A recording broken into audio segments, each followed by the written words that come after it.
Okay, welcome everybody. I'm Rabbi Chernitsky, Director of Chabad of Newfoundland. This is Wednesday night Torah class every week, 8 p.m. Definitely every week, not always Wednesday and always 8 p.m., but we strive for Wednesdays 8 p.m. where we analyze, we delve, we dig deep, we discover, explore the depths of the Torah. We take a topic of the Torah portion, we expand on it, we draw practical lessons for day-to-day life, as we're going to see today. The giants of the world, the great political figures of today, fight about what?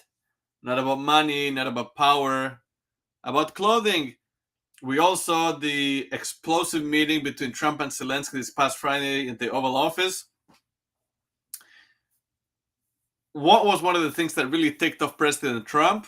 And he said so explicitly, or perhaps as a hint, Zelensky's clothing or lack of decor in the sense of clothing. Zelensky has been wearing the same black army shirt since the war began, expressing the fact that he is figuratively together with the troops who are laying low on the earth, on the ground, in the bunkers. And Trump commented how, he's all dressed up today. Out of respect for the President of the United States of America, he should have dressed better. So, wait. What are they fighting for? A shirt? What's the big deal? So he didn't wear a suit and a dress shirt. What's the big deal? However, in our parsha, the parsha of Tetzave, this week's Torah portion, we see that there is a very specific dress code for the Kohanim, for the priests in the Mishkan, in the sanctuary, the tabernacle that traveled along with the Jews in the desert, and then, of course, later on in the temple in Jerusalem. How many verses the Torah spent speaking about the clothing, the Kohanim, how it has to be made, etc.? 43 verses, 43 psukim. In perspective, the 10 commandments, 14 verses. The creation of the world, 31 verses. Here, the clothing of the Kohanim takes up 43 verses, and of course, nothing in the Torah is superfluous. If it was possible to say it in a shorter way, more bekitzur, more concise, it would have been so. So clearly, we're dealing with something very special. Clothing are a big deal. We need to understand why. When it comes to creation, we don't have any details how God created. It's just as Bereshis bara, God created. In Kabbalah, it speaks at length about it. But here, the clothing of the Kohanim, the Torah tells us all the details, the materials, the colors, how it's made. What's the big deal? What's clothing at the end of the day? It's just a shmata, it's just a rug that you put on. What's the difference with the Kohanim, what the priests wear? And yeah, of course, they have to wear something. We're not saying they should come undressed to the tabernacle, to the Mishkan, God forbid. That would be disrespectful. That's not what we're speaking about. We're saying, why can't they wear simple clothing? Right? Why does God make such a big deal out of the clothing of the Kohanim, of the priests? In fact, we're going to see from the Medrash that any time that God wanted somebody to bring an offering, that person had to wear the clothing of the Cohen, of the Cohen Gadol, had to wear the clothing of the high priest. The Medrash says that God gave Adam Harishon, the first man, those clothing, and that was passed on to Noah and to the forefathers later on. Even Achashverosh, right? Purim is next week, Thursday night, Friday.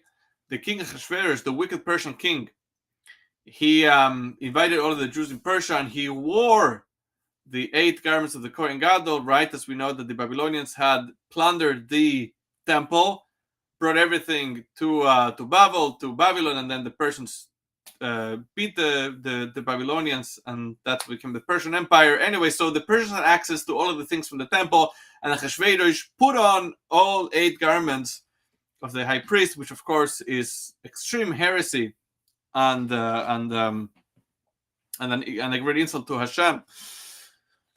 But the point here is, what was he thinking? That he's going to become somehow the Kohen Gadol, the chief priest, the high priest, by wearing those garments?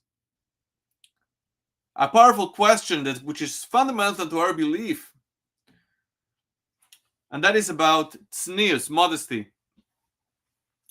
And by the way, when we speak about modesty, that applies to men and women equally. Even if a person is alone in a room, he can't just be undressed because God is everywhere. God is standing over him. What are clothing at the end of the day? A costume. That people should think that I'm a big deal, that I'm wearing a white shirt and a tie and a suit, and I'm a big businessman, and I'm prestigious, and I'm important, and I'm famous, and I'm rich, and I'm wealthy, influential. Why does the Torah make such a big deal out of the clothing of the Kohanim? How the pants are sewn? Why? And we're going to be speaking about something so powerful that the clothing that we wear, the Torah says, is not for the impression they make on others, but it's for us. Because when you dress a certain way, you become a different person.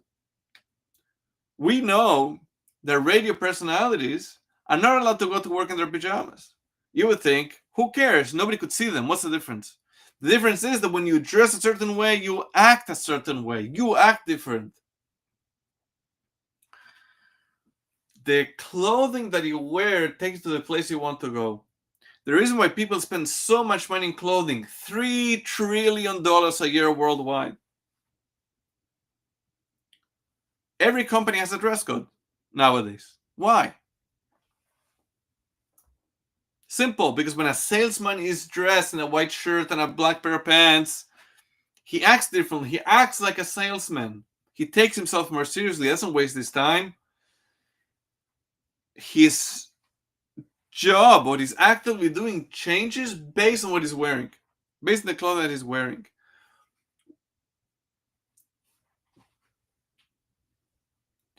When you wear specific clothing, modest clothing, appropriate clothing, you become aware of the message you're conveying with the clothing that you're wearing. What message is it that you're telling others? A garment, a piece of clothing could change the way you think. And we're going to see that with an amazing story. We're now in the Hebrew month of Adar. The Mishnah tells us, Mishen nichnas Adar marbim b'simcha.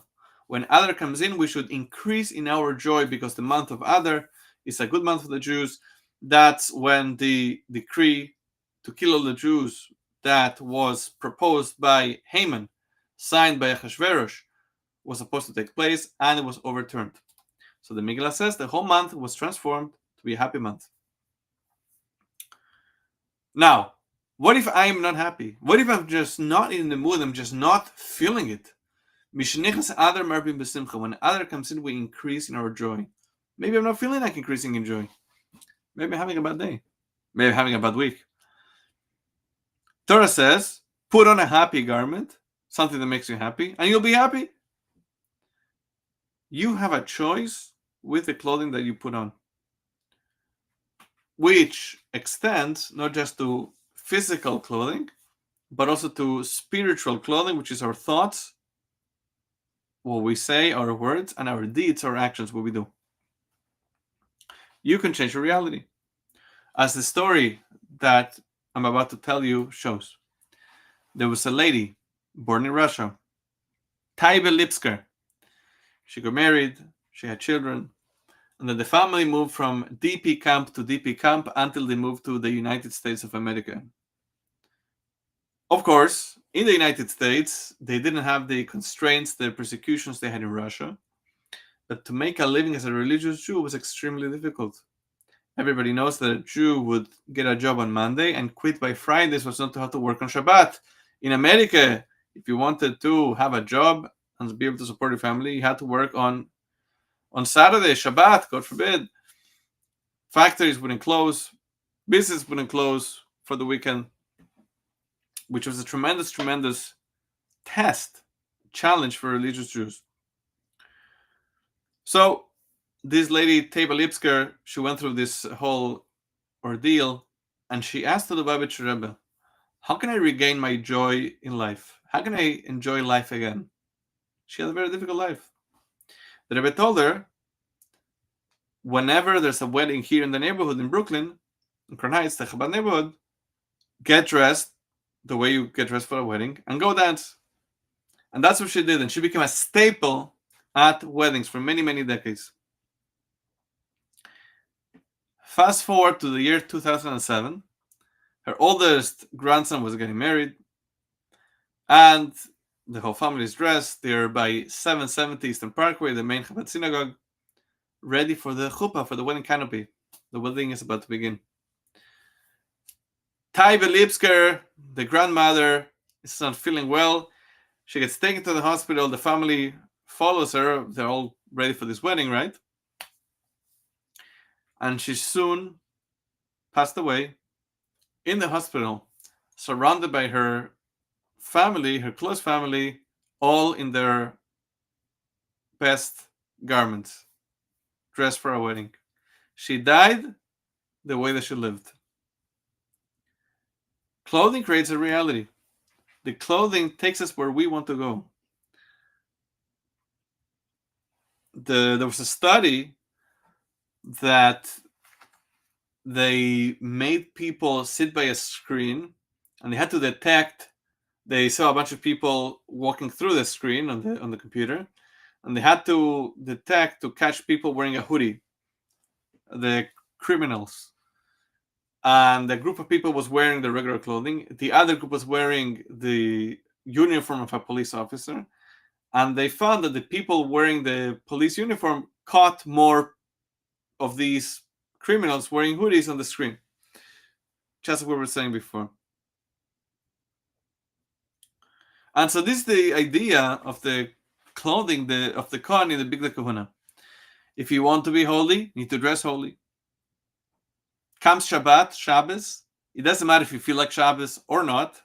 If you dress up for Shabbos, you'll feel Shabbos. You'll feel Shabbat. You take off your weekday clothing, you put on Shabbat clothing, your special Shabbat talit, you're going to feel Shabbos. It doesn't matter how you feel. If you dress up, you'll feel better. You'll feel it. Tetzaveh, our parsha, is the second one out of the 5 parshas that deal with the instructions of the building of the Mishkan, the tabernacle, and everything involved in it. As we said in our parsha, the first part speaks about the clothing of the Kohanim. The second part of the parsha is about the inauguration, how the Kohanim were first inaugurated into becoming Kohanim to serve in the temple. And there's 2 types of Kohanim in the temple. There's the chief Kohen, the Kohen Gadol, and then there's a regular Kohen. What's the difference? Well, a regular Kohen has 4 articles of clothing, special clothing they wear during the service.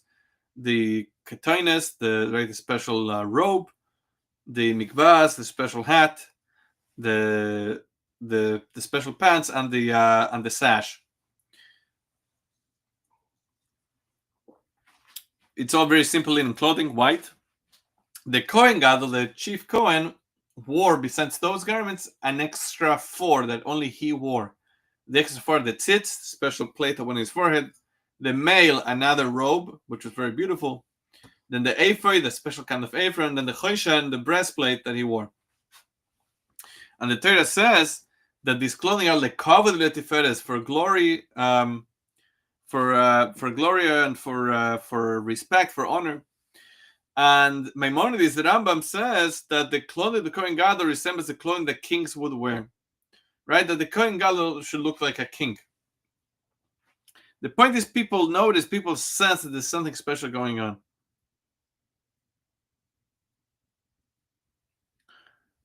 If you remember, 2 weeks ago in the class of Mishpatim, we spoke about the concept of not mixing meat and milk, and why we said that milk, which is white, represents kindness, chesed. So there's a similar concept here, where white clothing represents kindness, gold clothing represents severity, gevura, and the Kohen Gadol wearing both, because the special 4 garments that only he wore contain gold. That's the concept of sweetening severity, the gevura, sweetening the gold, the gevura, with white, with kindness. On Yom Kippur, the Day of Atonement, when he went into the Holy of Holies, the holiest part of the temple, then he would not wear the special garments, because they have gold, and gold reminds God of the sin of the golden calf. Very serious sin, idolatry, treason, adultery in essence. So there he would not wear gold, only white. According to Hasidic thought, the concept of white is to remind God of God's kindness, and therefore this arouses the heavenly mercy. The question is, why is the clothing the symbol, right? Why does God make such a big deal that the clothing should have this symbolism attached to it, which is very powerful? Why? So the Medrash says, and this is how we started, that Hashem was very particular that whomever was bringing an offering should wear the priestly garments. Hashem was very strict on the dress code, right? The whole concept of clothing was created by God, by Hashem. After the sin of the tree of knowledge, Adam and Chava ate from the tree of knowledge, it says that Adam and Chava made for themselves a type of sash that would cover their private parts, but actual clothing God gave them. Torah says kutnes. The only thing that Hashem gave them directly is the clothing. Everything else, they pick fruits from the trees, and so on and so forth. But Hashem was particular to give them clothing, which is why it might not feel natural to you to dress modestly. Because when God first created man and woman, they were not dressed. Now, it says,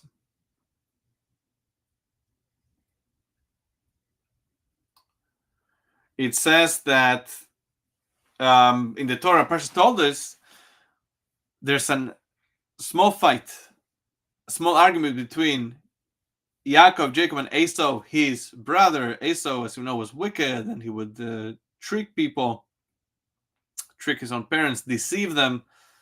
Yaakov, Jacob, was a goody. He would study, he would do the right thing, he was tamim, he was honest, and didn't deceive people.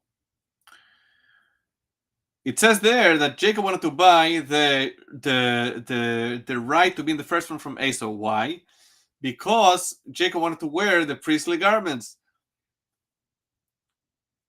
Why couldn't Esau be the Cohen himself? Why couldn't he wear the garments? Jacob says, well, once Hashem will give the Torah, later on, the halacha, the law is that a person who kills, he can't be a Cohen, he can't serve in the temple. And Esau had just killed Nimrod. So Jacob says, I want the right to being the firstborn. I want to wear the kehuna, the priestly clothing. And that's why Esau was mevater. He easily gave up on the priestly clothing because he understood he can't be the Cohen. He killed Nimrod. Somebody who kills can't serve in the temple.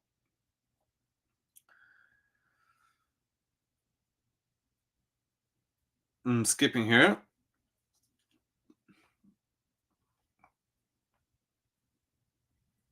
There's a story in the Talmud, fascinating story in the Tractate Shabbat, about 3 people, not Jewish, that decide they would like to convert. Each one has their own story. Each one's a little bit different, similar track. They all first approach Shammai, the elder, who was a tremendous scholar with crusty character, and he sends them all away. He doesn't take them seriously. They don't seem to take themselves too seriously. They seem to want too much out of their conversion. Then they will go to Hillel, and Hillel helps them to convert. Let's dig into one of the stories. One of the stories is that one of these people who were not Jewish was walking by a cheder, Jewish school, and he hears the teacher telling the students about our parsha, about the special clothing of the Kohen Gadol, the special clothing of the high priest. And the teacher says, and this guy says he falls in love with the Kohen Gadol. He adores the idea of the special clothing, and he decides he wants to convert to wear the clothing of the Kohen Gadol, to be the Kohen Gadol. So he goes to Shammai. He tells him he wants to convert to become the Kohen Gadol. Shammai sends him flying. Says, you can't do that. Then he goes to Rabbi Hillel. Hillel says, well, it's not so simple. Start learning, and one day you'll get there. this person who was not Jewish, converted, and he starts to study. He starts from the beginning of the Torah, from Genesis, until he gets to close to our parsha, where it says Zar HaKodev Yumas. It says that a person who's not a Cohen, and he goes with beyond certain part of the tabernacle, he will be put to death. So he gets a shock, a tzitert. He doesn't want that. The Kli Yakar, the great commentary who lived 500 years ago, he says, what was this guy thinking? And for the same token, what was Achashverosh, the king of Persia, thinking when Achashverosh put on the 8 special garments of the high priest? Right? The guy that wanted to convert and change his life, he was willing to go through this whole conversion process, which is serious, which is a lifelong commitment, just to wear glitzy clothing. The Torah says that the clothing turns a person to a Cohen. Again, somebody who is fit to be a Cohen. What makes somebody a Cohen is to be a descendant of Aaron, the high priest, which is very impressive. If you think about it, that today you have Kohenim around. They have many, I should say many, but they have a few living here in St. John's, just for the record. The Kohen, a priest who does the service in the temple, in the Mishkan, without the special clothing, he's liable to a death penalty. It's very serious. Think about it. You have a Bell employee going around selling or upselling phone services, internet services, and he's not wearing the Bell uniform. Is he not a Bell employee? Of course he is. He can put on the clothing tomorrow. Big deal. He forgot it at home. Same thing for a soldier. Let's say he's not wearing his soldier's uniform. Is he now Ois soldier? Is he not a soldier anymore? Of course he's still a soldier.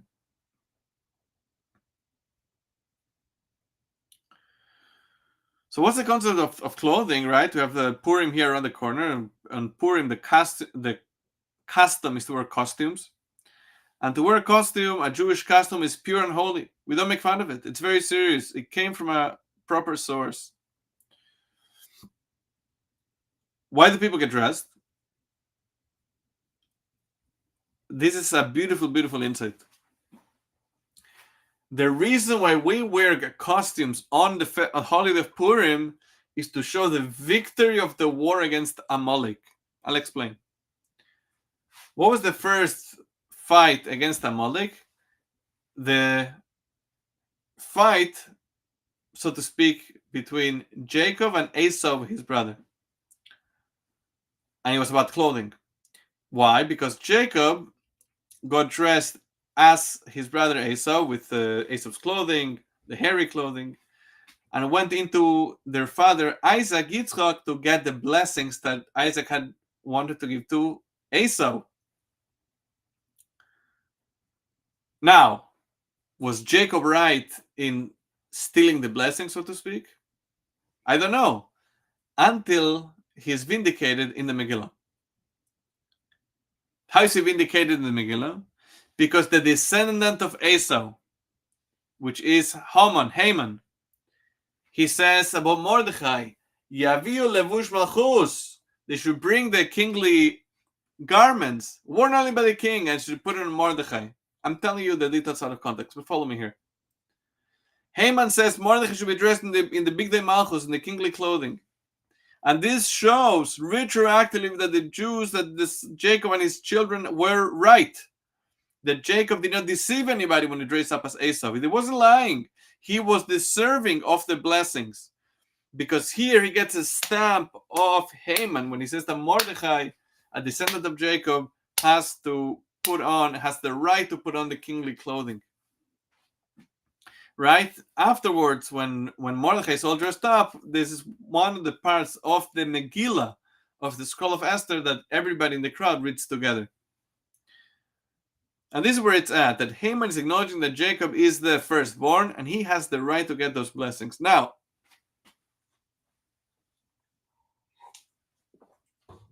we ask the question the other way. What's with Rivka, Rebecca, Yitzchak's, Isaac's wife?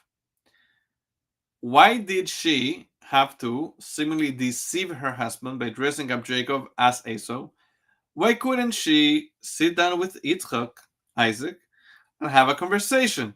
Say, hey, listen, Esau, things didn't really pan out the way we wanted. He didn't grow up in the way of Torah. He's actually a crook and a cheat and not a nice person. Really, the blessing should go to Jacob, to Yaakov. And we know that Isaac would have to listen to her. Why? Because God had told Abraham, Isaac's father, whatever Sarah tells you, listen to her voice, listen to what she says. So why the whole thing of dressing up Jacob, sending him in with the clothing of Esau to get the blessing for Isaac? And this is another beautiful Hasidic insight. Rebecca, wanted that Jacob should get the blessing specifically as he's wearing the clothing of Esau. Jacob has to get the blessing looking like Esau. Why? So that even a Jacob that looks like an Esau should be part of the Jewish nation. Rebecca knew that throughout the generations going to be Jews that on the outside look like Esau, on the outside looks like they have no connection to the Jewish people. But Rivka isn't ready to give up on them. So what does she do? She dresses up Jacob in the clothing of Esau. And then that's where he gets the blessings. When he looks like Esau, regardless of how a Jew looks, he's part of the Jewish people regardless.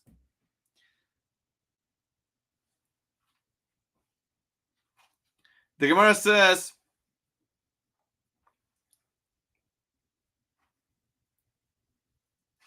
okay, next.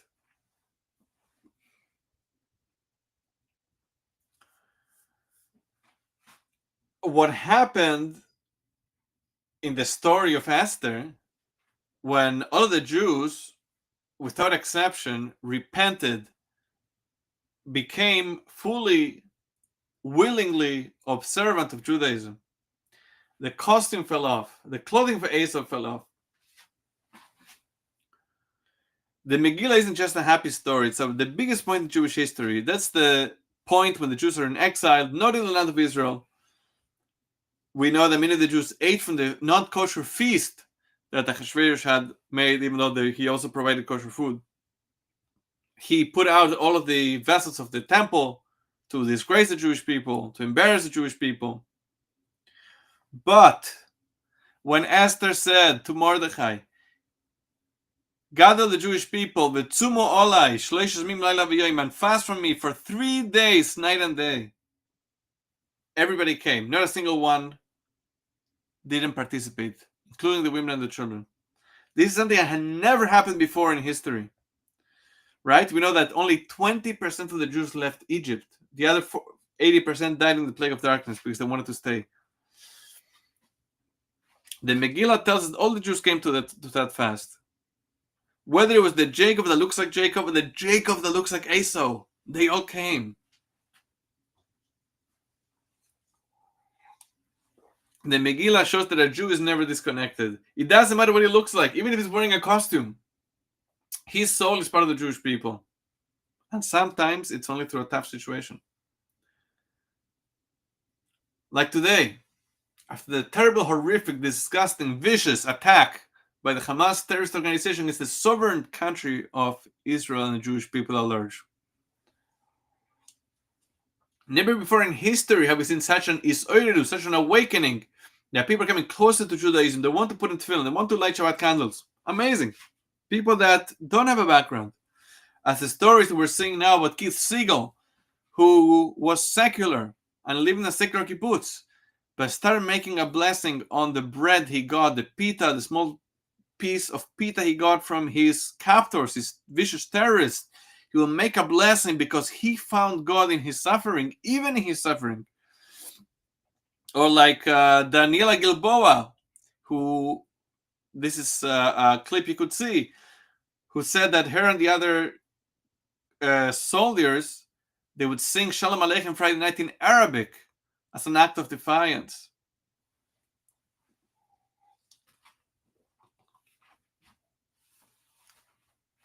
So clothing is what tells the story of who we are. on a shallow level, it's for others. They see us in a specific light. But really, it's for us. And we'll finish with this story.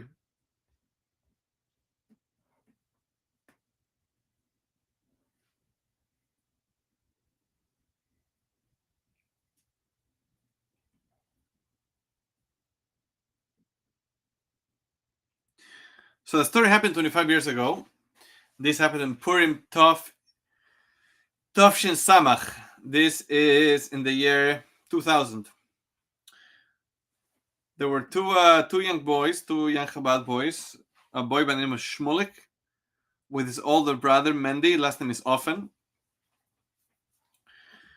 And they were going around to different army bases in the Hebron area, making the soldiers happy, reading the Megillah, doing the things that Chabad Bochum do. But as they were traveling from one base to the other, there was a terrorist ambush, and they started shooting, and they shot Shmulik, the younger brother, in the arm. Right away, they called an ambulance, and the ambulance started driving him to Hadassah Hospital. He was badly injured. He had, at least 25 minutes or so until they could get to the hospital. So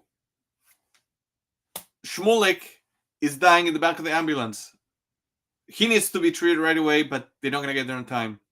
Suddenly, the ambulance driver sees a flash of light, and he realizes there's a helicopter on top. Helicopter lands, and they take Shmulik to the hospital and save his life.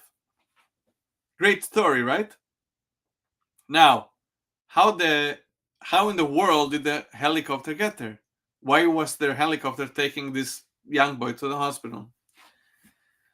So that night before the terrorist ambush, the older brother Mendy was wearing a Purim costume of a soldier's uniform, Sgan Aluf in Hebrew, some level of general. Shmulik, the younger brother, was cold. It was already night, and he asked Mendy if he could put on that army shirt, and he said yes. Shmulik got shot, and when they called the ambulance, the soldiers that were with them, they said that this is Sgan Aluf, like the rank of the shirt he was wearing. There's like an army general that got shot. They called a helicopter, and that costume saved his life. And that is the story. The clothing make the Cohen. When you wear specific clothing, you act differently, you behave differently. And the clothing are so powerful. We have the clothing, the physical clothing that we wear, and we have spiritual garments, spiritual clothing, thought, speech, and deed. And we have the power to change those clothing. If you have thoughts that are disturbing you, think about something else. You are saying words you shouldn't be saying. Replace them with positive words. If, of course, you're doing things you're not supposed to be doing, replace them with good, happy, positive things. Shavua Tov. Have a wonderful week. Shabbat Shalom. Again, I'm Rabbi Chernitsky, Director of Chabad of Newfoundland. Catch you next week. Have a wonderful week.